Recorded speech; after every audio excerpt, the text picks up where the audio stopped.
It can be scary learning something new. We introduce you to a Northwoods International School teacher in La Crosse who embraces what's tricky. Sometimes the best way to learn is by doing. News 8 Now's Jordan Fremstad introduces us to March's top-notch teacher. You're done? How many do you have? I got 50. First grade is where children take a big step. I think first grade is such a huge year for reading. You can start making your 10 sticks. Tara Schuttenhelm Okay. has spent the last 21 years teaching children Do you see what I did over here? how to navigate a society built on reading and numbers. I think I've always wanted to be a teacher. 20 of those years surrounded by these walls So what's my number? inside Northwoods International School. And do your next 10 stick.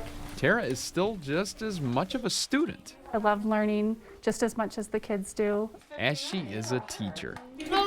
This year obviously stands alone for Tara. This is my first year in 21 years that I've had desks in my room. She wrote her teaching style to the tune of teamwork. Then we work together and collaborate.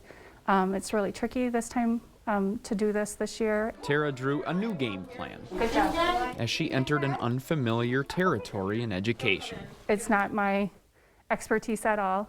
Distance for health safety meant teaching from a camera lens. The school building opened again, but teamwork can't function like the well-oiled machine before the pandemic. So we use phrases like, this is tricky, but I'll try.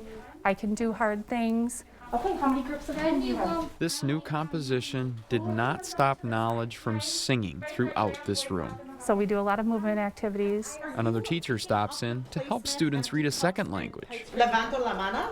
Sí. We do some of our morning meetings in Spanish. placing their best foot forward in spite of what changed or what's yet to come. It may change the next week.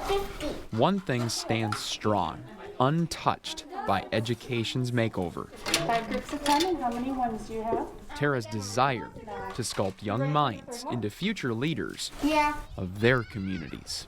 It's these 12 students that bring me every day. This is Jordan Fremstad, News 8 Now, Number one, I just hope that they know how much La Crosse. I care about them. And Tara says parents and her colleagues helped her learn the technology needed to teach online.